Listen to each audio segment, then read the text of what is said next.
Queridos irmãos, esse momento de Jesus atende um dos grandes clamores do ser humano. Tendo sido formados à imagem e semelhança de Deus, e sendo Deus puro em sua essência, sendo Deus incorruptível em sua essência, e o homem formado à imagem e semelhança de Deus, foi formado dentro desse projeto de Deus de pureza. A visita de Deus ao jardim, onde o homem, sua criação mais querida, a menina dos seus olhos, repousava, trabalhava, labutava no jardim do Éden, era uma visita feita diariamente ao cair do sol. E aquele encontro era muito agradável a Deus. E nós sabemos que diante do Senhor não pode haver impureza, não pode haver corrupção. Mas naquele período, antes da queda do ser humano, havia um tal contato de Deus com a sua criatura, tão íntimo. Deus conversava com Adão. Deus conversava com Eva, ao final do dia, de uma forma tão singela, tão agradável. E essa conversação só era possível porque o homem se encontrava no seu estado de pureza. Tendo sido feito, volto a dizer, a imagem e a semelhança de Deus, ele se encontrava num estágio de pureza que permitia esse contato íntimo. Contudo, nós nos desviamos dos caminhos de Deus. A humanidade preferiu seguir sua própria forma de agir e de pensar, muito distante da vontade de Deus para conosco. E aí a impureza entrou nesse relacionamento. E como Deus é puro, não é possível haver impureza diante dele. Não era possível que o ser humano se aproximasse mais de Deus para conversar. Foi necessário criar toda uma estrutura, e o próprio Deus orientou Moisés, seu servo, a que o povo agisse de uma forma que de alguma maneira pudesse mais uma vez chegar à presença de Deus. E Deus separou para si, dentre aquela nação, um grupo de pessoas, os levitas, que levariam a tenda, levariam o tabernáculo de Deus no meio do povo. E separou dentre esses levitas um pouquinho mais compromissados com ele, que seriam os sacerdotes, e dentre esses o sumo sacerdote, o principal dos sacerdotes.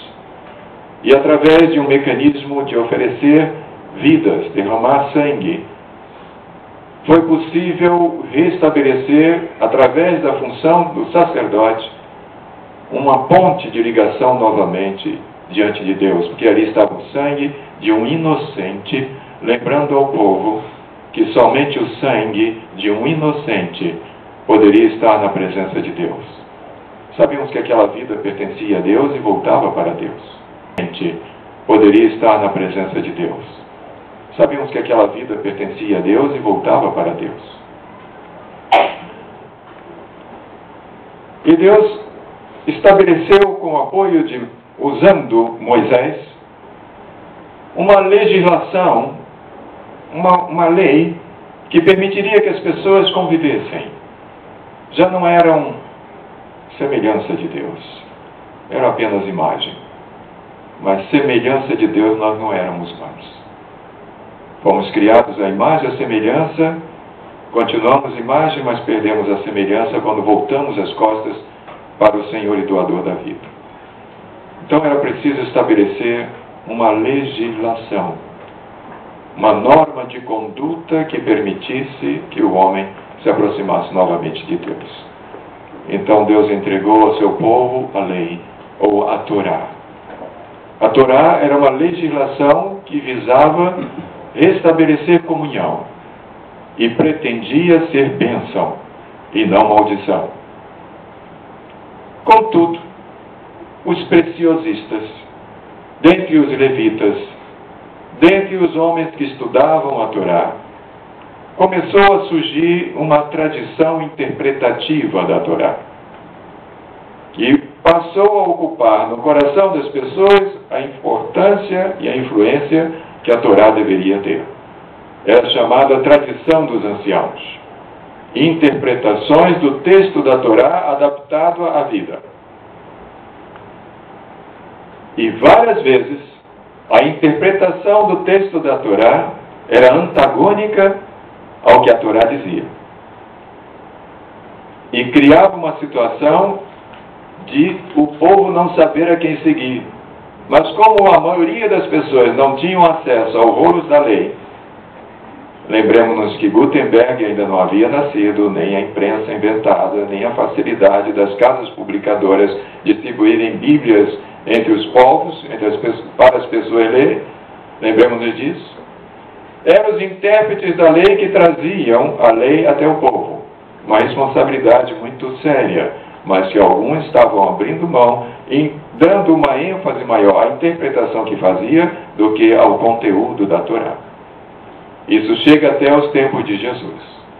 E Jesus está na sua região natal, ele está no Mar da Galileia, ali em volta do Mar da Galileia, e ele recebe a visita longínqua de fariseus e doutores da lei, que vêm de Jerusalém até a região inóspita da Galileia para conversar com Jesus.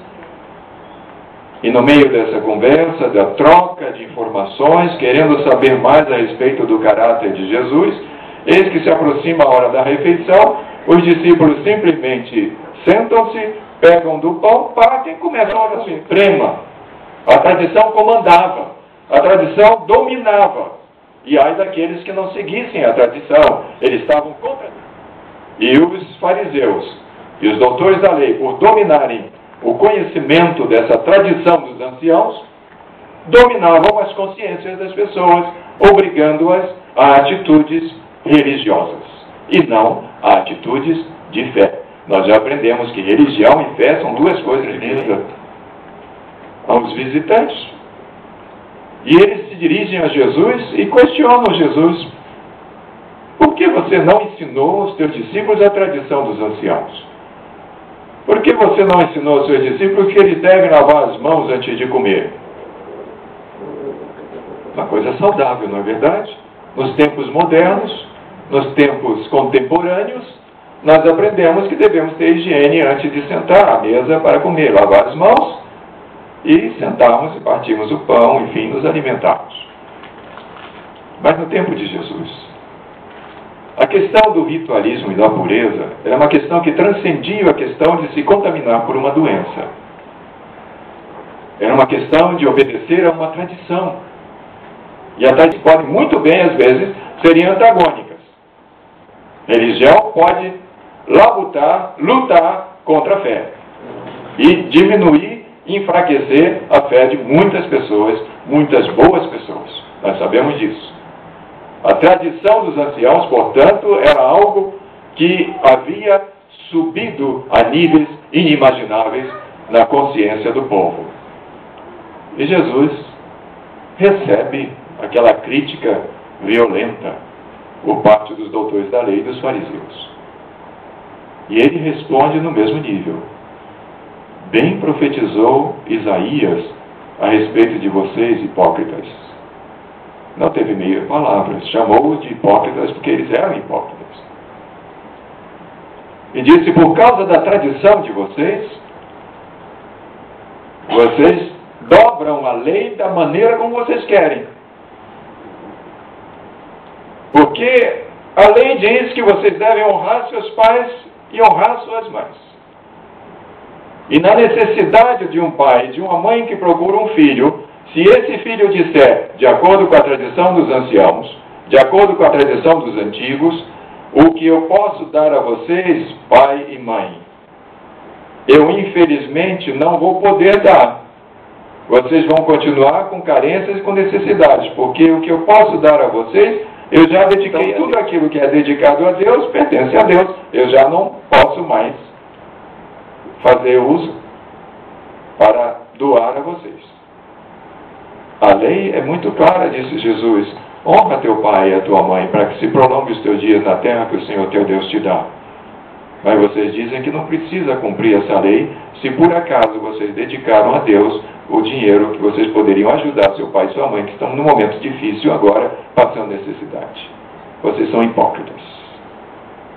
E vira as costas para os fariseus, vira as costas para os doutores da lei e chama a multidão de volta para ouvir, porque havia muita gente junto.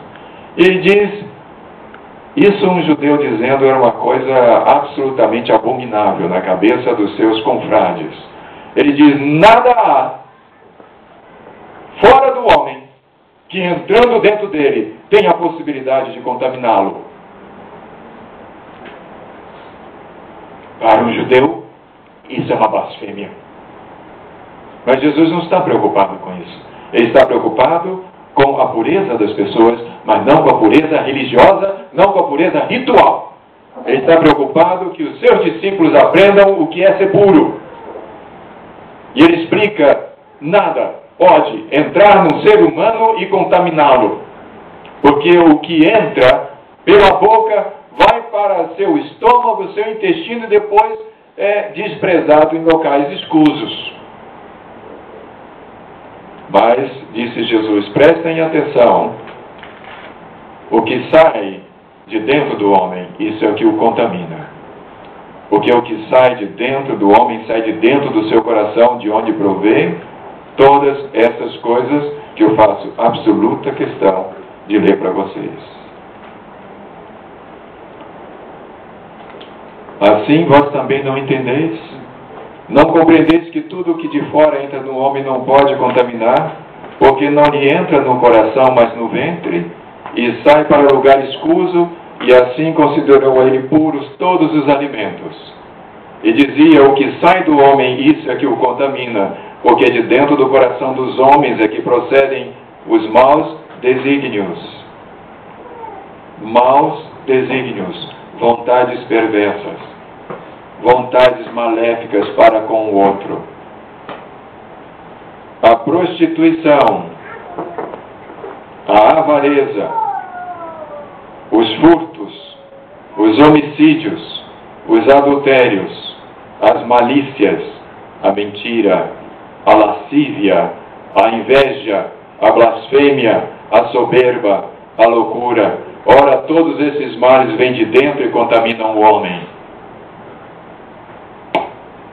Jesus não estava preocupado em absoluto de agradar aqueles doutores da lei, aqueles fariseus, para que voltassem a Jerusalém e dissessem, nós descobrimos um grande rabino, um homem de sabedoria, que disse tudo aquilo que nós gostamos no templo de Jerusalém para que ele pregue a sua doutrina.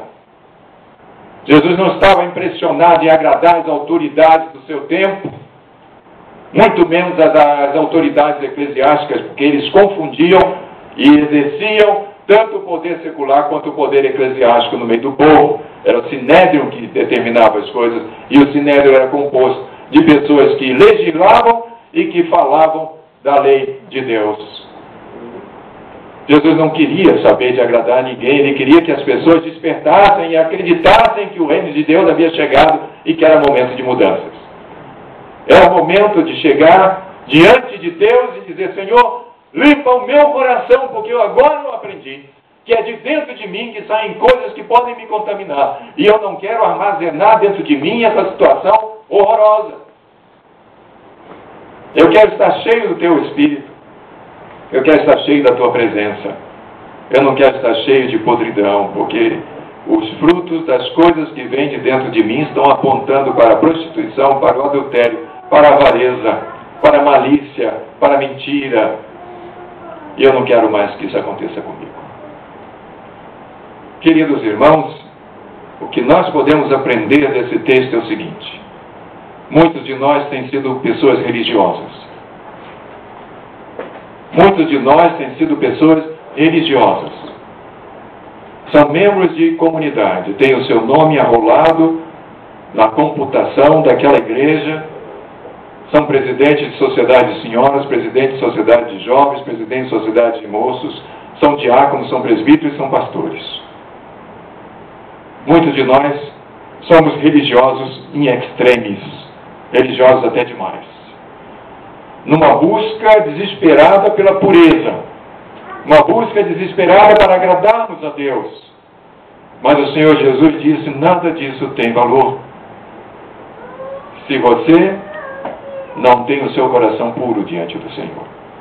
Porque todas as vezes que se abrir o seu coração, vai sair tanta coisa ruim dali que vai contaminar você. Isso que nós aprendemos. Devemos procurar o Espírito Santo de Deus e pedir que Ele ponha em prática em nossa vida.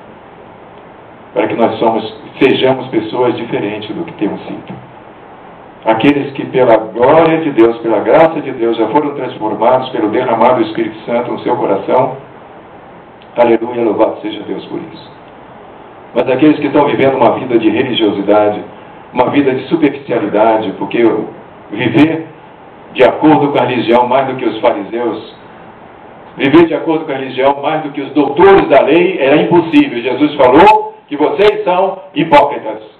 Disse isso aos doutores da lei e aos fariseus, os expoentes da religião, que colocavam fardos pesados nas costas dos irmãos, que nem com o dedo mindinho eles queriam ajudar a carregar aquele fardo pesado de ridículas regras de religião. Volto a dizer a vocês, irmãos, que é hora de mudança. É hora de pedir ao Espírito Santo de Deus que transforme a todos nós em pessoas que têm um coração nas mãos de Deus. Vamos orar juntos com o salmista, com Davi. Cria em mim, ó Deus, um coração puro e renova dentro de mim um espírito reto. Vamos orar juntos de novo com Davi. Cria em mim, ó Deus, um coração puro e renova dentro de mim um espírito reto. Amém. E todo o povo de Deus diga amém. Amém. Que todo o povo de Deus vire-se para quem está do seu lado e diga: acorda, é hora de mudança. Deus abençoe a todos. Amém. Vamos ficar de pé. Vamos orar a oração que o Senhor nos ensinou. Pai nosso que estás nos céus, santificado seja o teu nome. Venha o teu reino, seja feita a tua vontade, assim na terra como no céu. O pão nosso de cada dia nos dá hoje. Perdoa as nossas dívidas, assim como nós perdoamos aos nossos devedores. Não nos deixes cair em tentação, mas livra-nos do mal, pois teu é o reino, o poder e a glória para sempre. Amém.